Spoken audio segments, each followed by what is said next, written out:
Muy buenos días, jóvenes. En esta mañana vamos a dar inicio al curso de Civil 4, que equivale a decir los contratos. Nosotros a lo largo de este curso miraremos todos los tipos de contratos existentes dentro del derecho. Tenemos el concepto de contrato.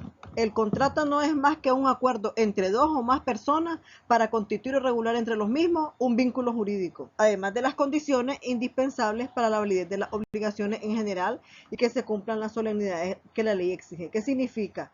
Que si hay acuerdo entre las partes, hay consentimiento entre las partes, ese contrato va a ser ley para ellos dos. Ante el incumplimiento de este contrato, entonces nosotros buscamos nuestro derecho sustantivo. Nuestro derecho sustantivo es nuestro Código Civil para que el juez pueda dirimir el conflicto.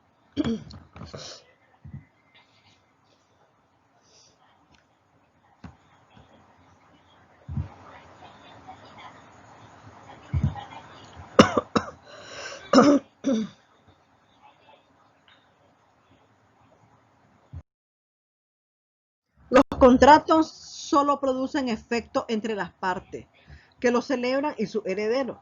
Por ejemplo, si el contrato contiene alguna estipulación en favor de un tercero, esta también podrá exigir su cumplimiento. El contrato celebrado a nombre de otro, por quien no tenga su autorización o representación legal, es nulo. Nosotros no podemos pactar en un contrato a nombre de otro y a espaldas del otro.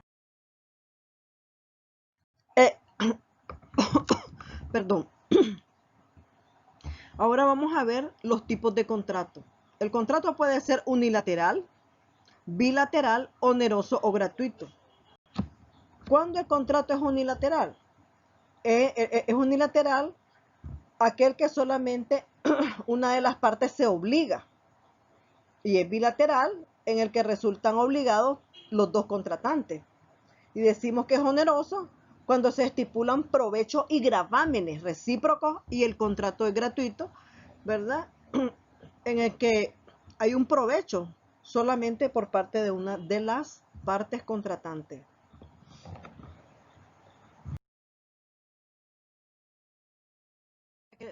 Un contrato sea válido.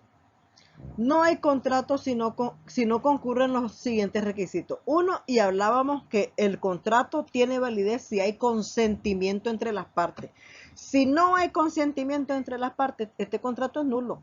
Porque recuerden que las cláusulas que va a contener este contrato va a ser ley para las partes. Ante el incumplimiento de una de estas cláusulas, entonces tenemos que buscar al juez para que pueda dirimir el conflicto y pueda entonces recurrir a nuestro derecho sustantivo, que es nuestro Código Civil.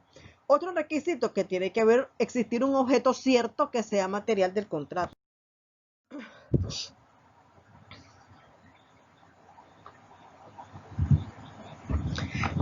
Por ejemplo, el error de hecho no produce la nulidad del contrato, sino cuando recae sobre la sustancia de la cosa que constituye su objeto, ¿verdad? Porque puede haber un error de hecho, pero no por eso el contrato, porque puedes rectificar el error de hecho.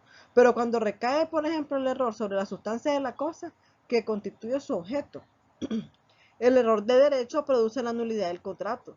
Solo cuando el mismo es la causa única o principal. Estamos hablando que error de derecho, qué sé yo, esta persona no puede ser el titular de este bien inmueble y está pactando.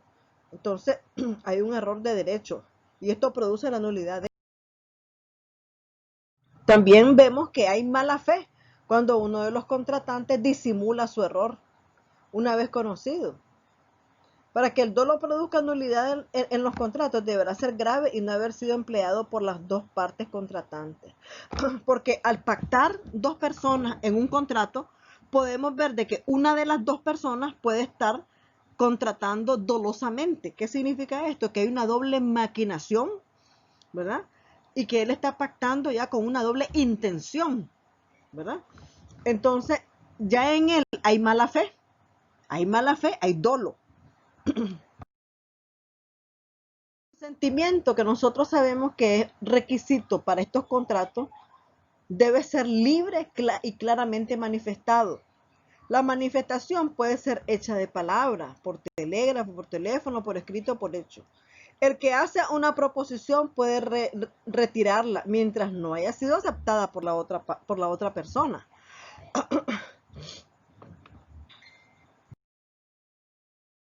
Si las partes no estuvieran reunidas, la aceptación debe hacerse dentro del plazo fijado por el proponente para este objeto. Es anulable un contrato por error cuando éste recae, ya sea en la especie del acto o contrato que se celebra, sobre la identidad de la cosa. Es decir, cuando hablamos sobre la especie del acto o contrato, puede haber un error. Estamos hablando de una compraventa y lo que se está haciendo es una donación.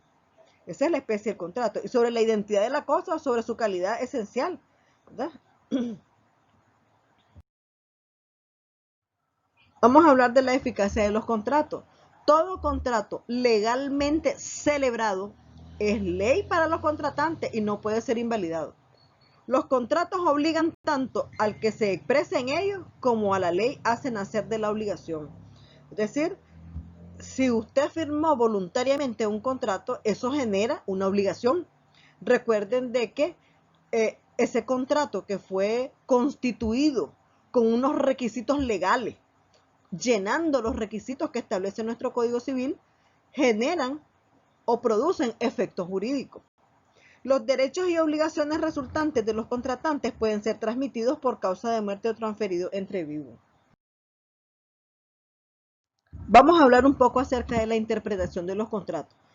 Por ejemplo, en un contrato, si los términos de este son claros y no dejan dudas sobre la intención de los contratantes, pues entonces, si hay duda, pues no nos vamos a tener al sentido natural de sus cláusulas, ¿verdad? Nosotros vamos a decir, no, es que el contrato dice en la cláusula esto y esto y esto y eso es. Pero la interpretación de las cláusulas oscuras de un contrato no deberá favorecer a la parte que hubiera ocasionado la oscuridad. Hasta aquí estamos viendo que nuestro Código Civil favorece a la persona que ha hecho las cosas de buena fe, porque usted puede redactar una cláusula que sea ambigua, oscura, ¿verdad? Que no demuestre que es exactamente el sentido que quiere transmitir. Cuando un contrato se ha expresado en caso para explicar la obligación, no se entenderá por solo a ese caso, excluyendo los otros que naturalmente se extienden.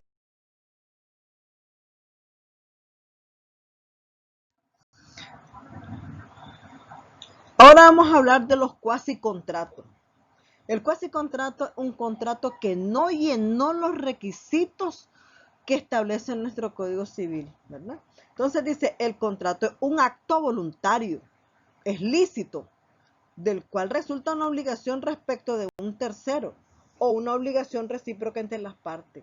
Es decir, ese cuasicontrato entre estas dos partes, ¿verdad? Celebrado, porque es lícito, genera una obligación entre estas partes, aunque no llegó a constituirse un contrato, sino que es un cuasicontrato.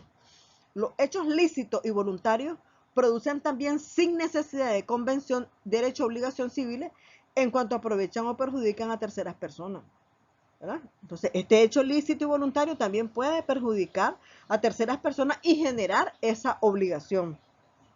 A esta clase de obligaciones pertenecen, entre otras, la agencia oficiosa, la administración de una cosa en común, la guarda voluntaria y el pago indebido. Ahora vamos a ver que también los contratos pueden generarse de un delito o de un cuasi delito. Todo aquel que por dolo, falta, negligencia o imprudencia o por un hecho malicioso causa a otro un daño está obligado a repararlo, junto con los perjuicios. Los padres son responsables del daño causado por sus hijos menores de 15 años que habiten en su misma casa. Y los jefes de colegio o escuela son responsables de los daños causados por sus discípulos menores de 15 mientras estén bajo su cuidado. Por ejemplo, el ebrio es responsable del daño causado por su delito o cuasi delito, pero no es capaz de delito o cuasi delito el loco, el demente, pero será responsable civilmente de los hechos que ejecute. Los dueños, por ejemplo, de hoteles, de establecimientos públicos son responsables del daño causado por sus agentes o empleados, aunque prueben que le haya sido imposible. Ahora vamos a ver una parte que contiene nuestro Código Civil que habla sobre el apremio corporal en materia civil. El apremio corporal tiene lugar en materia civil, no estamos hablando en materia penal, estamos hablando en materia civil, contra todo depositario por depósito judicial. ¿Qué significa? Que si a usted el juez lo nombró depositario judicial y no está cumpliendo con las funciones de depositario judicial, ¿y qué hizo con el bien que dejaron en manos suyas como un depositario? ¿Qué lo hizo? Entonces, si usted no da cuenta del bien, puede caer preso. También puede haber apremio corporal contra los abogados, asesores, notarios, procuradores, litigantes, empleados y demás personas a quienes ya por razón de su oficio, ya por el interés que puedan tener, se les haya confiado escritos, escrituras, protocolos, procesos y demás documentos judiciales. Un ejemplo puede ser un secretario de actuaciones. El secretario de actuaciones es responsable de los expedientes que están bajo su cargo. Si a él se le pierde un expediente, él puede caer perfectamente bien preso. También cabe el apremio corporal contra los guardadores, administradores, tesoreros y otras personas requeridas para la rendición de cuentas.